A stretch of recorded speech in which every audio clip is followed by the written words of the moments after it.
नमस्कार। शुरू करते हैं आज का पहला प्रश्न है खजुराहो के मंदिर कहाँ स्थित है। तो खजुराहो के मंदिर स्थित है मध्य प्रदेश में। अगला प्रश्न है बड़ा इमाम बाड़ा कहाँ स्थित है। तो बड़ा इमाम बाड़ा जो है वो लखनऊ में स्थित है। अगला प्रश्न है बीज गणित के क्षेत्र में अपना विशेष योगदान के लिए किसे जाना जाता है।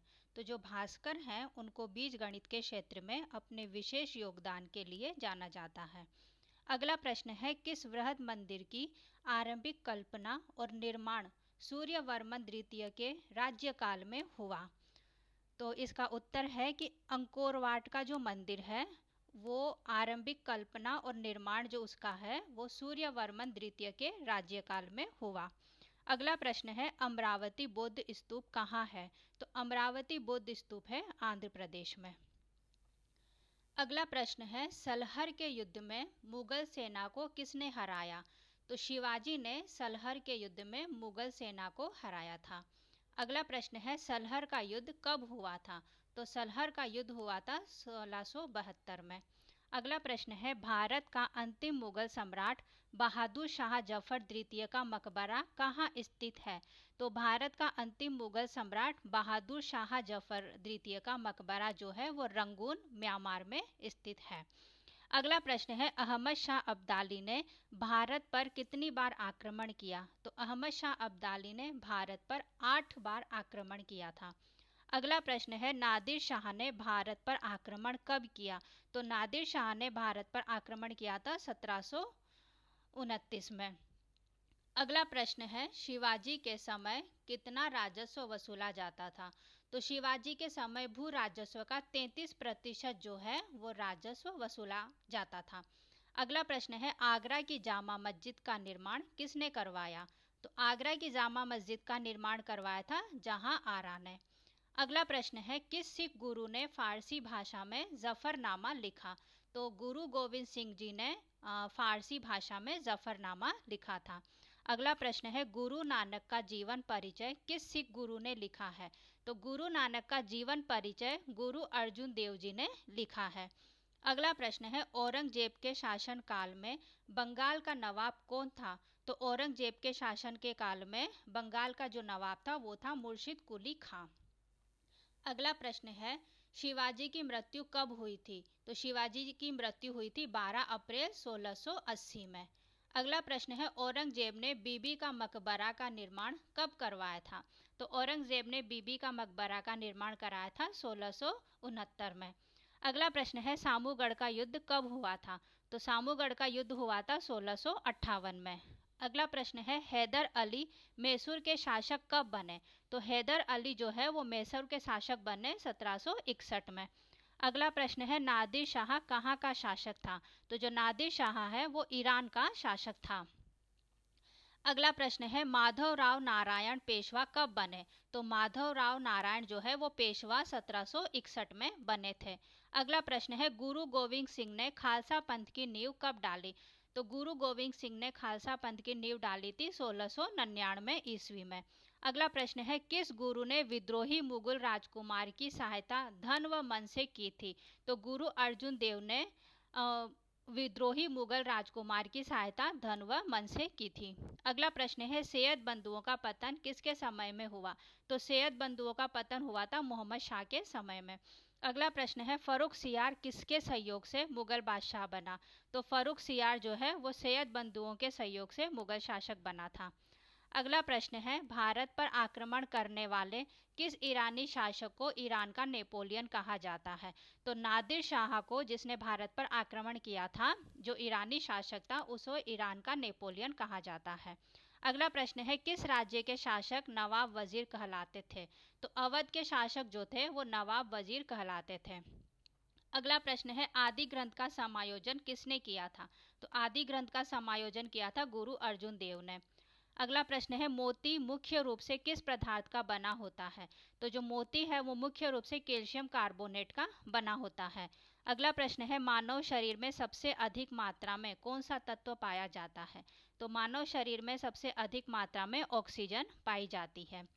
अगला प्रश्न है, किस प्रकार के ऊतक शरीर के सुरक्षा कवच का कार्य करते हैं? तो एपिथेलियम ऊतक जो है वो शरीर के सुरक्षा कवच का कार्य करते हैं। अगला प्रश्न है, किस वैज्ञानिक ने सर्वप्रथम बर्फ के दो टुकड़ों को आपस में घिसकर पिघला दिया था? तो जो वैज्ञानिक डेवी है उन्होंने बर्फ के दो टुकड़ों को आपस में घिसकर पिघला दिया था।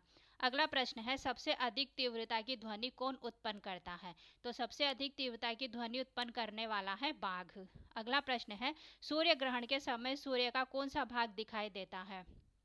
तो सूर्य ग्रहण के समय सूर्य का किरीट वाला जो भाग होता है वो हमें दिखाई देता है। अगला प्रश्न है, टाइपराइटर या टंकन मशीन के आविष्कारक कौन थे? तो टाइपराइटर के जो आविष्कारक थे वो थे शॉल्स। अगला प्रश्न है, सिरका को लैटिन भाषा में क्या कहा जाता है? तो सिरका को लैटिन भाषा में कहा जाता है एसीटम। अगला प्रश्न है, कपड़ों से जंग के धब्बे हटाने के लिए किसका प्रयोग किया जाता है? तो कपड़ों से जंग के धब्बे हटाने के लिए ऑक्जेलिक अम्ल जो होता है उसका प्रयोग किया जाता है। अगला प्रश्न है, गन्ने में लाल सड़न रोग किसके कारण उत्पन्न होता है? तो गन्ने में लाल सड़न रोग जो है वो कवकों के द्वारा उत्पन्न होता है। अगला प्रश्न है, आम का वानस्पतिक नाम क्या है? तो आम का वानस्पतिक नाम है मेगीफेरा इंडिका। अगला प्रश्न है, कॉफी पाउडर के साथ मिलाया जाने वाला चिकोरी चूर्ण किससे प्राप्त होता है? तो कॉफी पाउडर के साथ मिलाया जाने वाला जो चिकोरी चूर्ण है वो जड़ों से प्राप्त होता है। अगला प्रश्न है, सूर्योदय का देश किसे कहा जाता है? तो सूर्योदय का जो देश है वो जापान को कहा जाता है। अगला प्रश्न है, बांग्लादेश की राजधानी कहाँ है? तो बांग्लादेश की जो राजधानी है वो है ढाका। अगला प्रश्न है, रिक्शा सबसे पहले किस देश में चली थी? तो रिक्शा जो है वो सबसे पहले जापान देश में चली थी। अगला प्रश्न है, वानखेड़े स्टेडियम कहाँ स्थित है? तो वानखेड़े स्टेडियम जो है वो मुंबई में स्थित है। अगला प्रश्न है, कर्नाटक का रत्न किसे कहा जाता है? तो कर्नाटक का रत्न जो है वो मैसूर को कहा जाता है।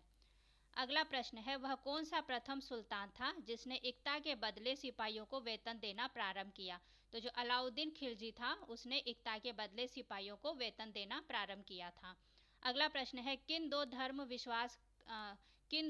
विश्वास करते हैं कि कर्म व पुनर्जन्म के सिद्धांत सही है? मतलब कौन से जो धर्म है दो वो विश्वास करते हैं कि कर्म तथा पुनर्जन्म के जो सिद्धांत है वो सही है? तो वो धर्म है जैन धर्म और बौद्ध धर्म। अगला प्रश्न है, छत्रपति शिवाजी का राज्याभिषेक करने वाला पंडित गंगा भट्ट कहाँ का निवासी था? तो जो वो है वो बनारस के निवासी थे पंडित गंगा भट्ट, जिन्होंने छत्रपति शिवाजी का राज्याभिषेक करवाया था। अगला प्रश्न है, लाल कुंवर नाम की वेश्या किस मुगल शासक के राजकाज में अति प्रभावशील थी? तो लाल कुंवर नाम की जो वेश्या थी वो बहादुर शाह प्रथम के शासन काल में राजकाज में अति प्रभावशील महिला थी। अगला प्रश्न है, किस सिख गुरु पर खुसरो को जहांगीर के विरुद्ध विद्रोह में सहायता करने का आरोप लगाया था? तो वो सिख गुरु थे गुरु अर्जुन देव। अगला प्रश्न है, पतंजलि द्वारा लिखा गया महाभाष्य निम्नलिखित में किस पुस्तक पर लिखी गई टीका है? तो वह टीका है अष्टाध्यायी। अगला प्रश्न है, दादा साहब फाल्के पुरस्कार किस मंत्रालय की ओर से दिया जाता है? तो दादा साहब फाल्के पुरस्कार जो है वो सूचना और प्रसारण मंत्रालय के तरफ से दिया जाता है। अगला प्रश्न है, समुद्र के जल में लवण की औसत मात्रा क्या होती है? तो समुद्र के जल में लवण की औसत मात्रा होती है 3.5%। अगला प्रश्न है, ब्लड ग्रुप की खोज किसने की थी? तो लैंड स्टेनर जो है उन्होंने ब्लड ग्रुप की खोज की थी। अगला प्रश्न है, कैंसर के उपचार के लिए प्रयुक्त उत्कृष्ट गैस कौन सी है? तो कैंसर के उपचार के लिए प्रयुक्त उत्कृष्ट गैस है रेडॉन गैस। अगला प्रश्न है, कोयले की खदान में विस्फोट करने वाली गैस प्राय कौन सी होती है? तो कोयले की खदान में विस्फोट करने वाली गैस जो होती है वो होती है मीथेन। अगला प्रश्न है, मोटर कार के धुएं से मानसिक रोग पैदा करने वाला प्रदूषक का नाम क्या है? तो मोटर कार के धुएं से मानसिक रोग पैदा करने वाला प्रदूषक जो है उसका नाम है सीसा। अगला प्रश्न है, किस बीमारी में रक्त में शर्करा का स्तर बढ़ जाता है? तो जो डायबिटीज होती है उसमें रक्त में शर्करा का स्तर बढ़ जाता है। अगला प्रश्न है, विकासशील देशों में कितने प्रतिशत भाग पर कृषि की जाती है? तो विकासशील देशों में 60% भाग पर कृषि की जाती है। Thank you. वीडियो पसंद आए तो लाइक शेयर और सब्सक्राइब जरूर करिएगा।